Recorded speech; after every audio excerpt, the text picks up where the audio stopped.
President Trump set to meet with congressional leaders tomorrow to discuss gun control measures, including raising the age limit to buy the type of high-powered rifle used in the tragic Florida shooting.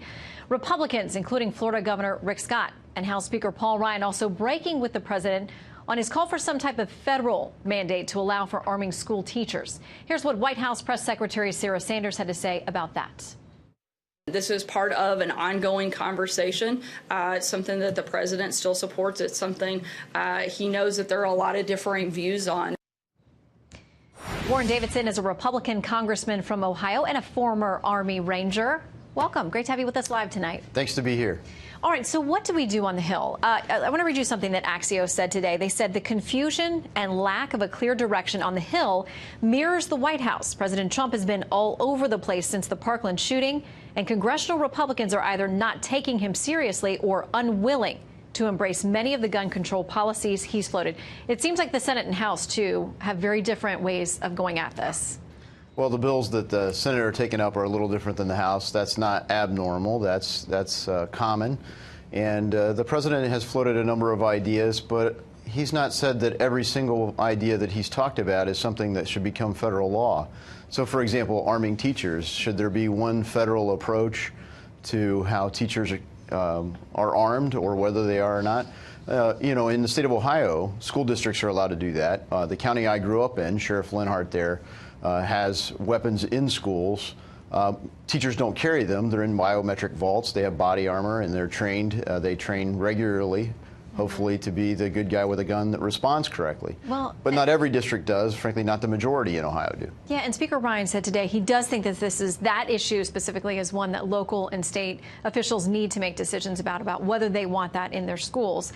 And he seemed to talk about that there are a lot of other issues that have to be discussed just besides going after guns, and saying today that you shouldn't go after people who are law-abiding citizens. He wants to make sure that people who never should get guns, that there are tougher strongholds to make sure they don't. So what measures do you see that could pass the House, pass the Senate, and get to the president for a signature? What if anything, could be done? Well, you know, we watched the clip earlier talking about the father who lost his daughter.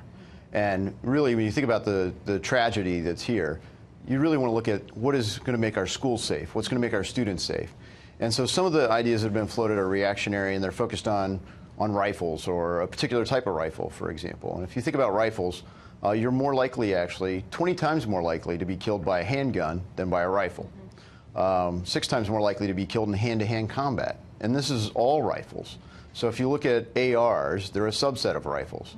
And you think about the debate on age, handguns, they're required for federal firearms licensees to sell a handgun.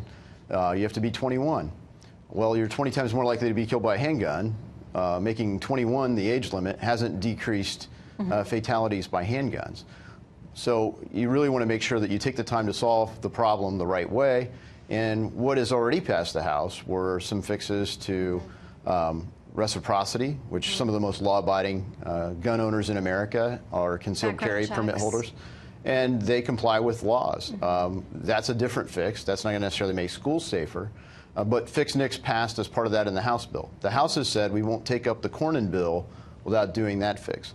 But, you know, just recently in the Senate, there's a bill that we're looking over tonight in our office that is a Fix NICS that deals with due process, that doesn't just leave federal agencies to do this with no way to address it. It actually provides for, if a state court, a federal court, or a military court has provided due process, then there's a remedy.